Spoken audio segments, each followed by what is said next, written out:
외교부 장관 마두로 옹호와 지안치만 한쪽 편들지 않을 것. 멕시코가 한나라두 대통령이라는 초유의 사태에 쌓인 베네수엘라의 정국 혼란을 해소하기 위한 대화를 다시 한번 촉구했다. 마르셀로 에브라르드 멕시코 외교부 장관 은 5일 현지 시간 현지 텔레비사 방송과의 인터뷰에서 우리는 니콜라스 마두로 대통령 과거 정권을 옹호하지 않으며 정치적 입장 역시 가지고 있지 않다면서 우리는 이 베네수엘라의 대화가 길을 원한다고 밝혔다.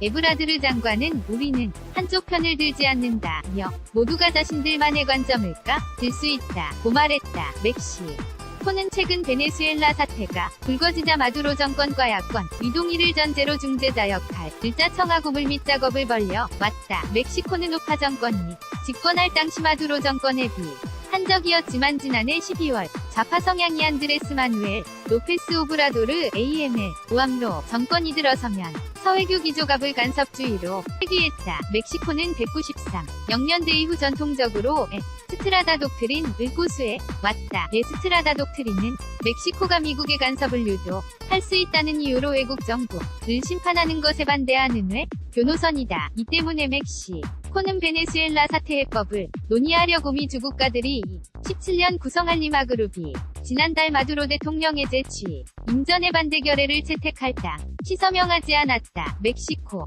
르누안 과이도 국회의장이지 난 23일 대규모 반정부 시위 현장서 작년 5월에 치러진데 선미 주요 야권 후보의 가태견 금 등으로 불공정하게 치러져 않은 이유를 들어 스스로가도 정부의 임시 대통령을 선언한 이후에도 대다수 리마 그룹회 원국과 달리 지지 입장을 밝히지 않은 채 대화를 통한 평화적 해결을 주문했다. 이에 따라 멕시코와 우루과이는 오는 7일 우루과이 수도 몬테비데오에서 베네수엘라 사태의 평화적 해법을 모색하기 위해 중립적인 입장인 국가 낚이고가 참하는 회의를 소집하기도 해.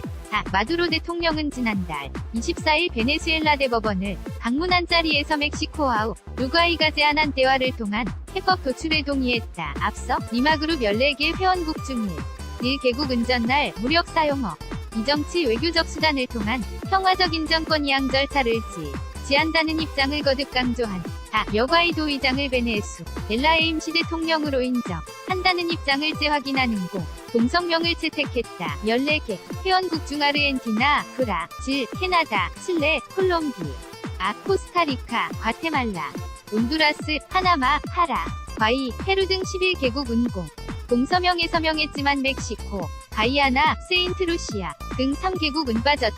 지난달 26일 마두로 대통령에게 8일간의 말미를 주고 새로운 선실시 계획을 밝히라고 압박했던 독일, 프랑스, 영국,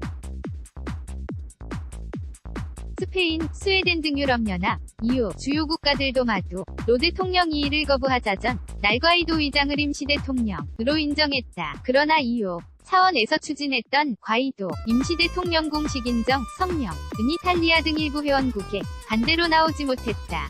한뉴스 한경닷컴 무단전 재미제 배포 금지 이슈 키오 LL 진행 중 2019.0 1.28에서 2019.02 점일일 은행 대출금 이산 전개 정책 어떻게 생각하십니까? 정부가 은행권 대출금 이산 전개선 방안을 내놨습니다. 은행이 고객에게 대출을 해줄 때 대출기준금리, COF, IX 등의 가상금리를 더해 정해지는 이 가상금리의 산정내역서를 의무적으로 제출해야 한다는 게 주요 골자입니다. 어떻게 생각하세요?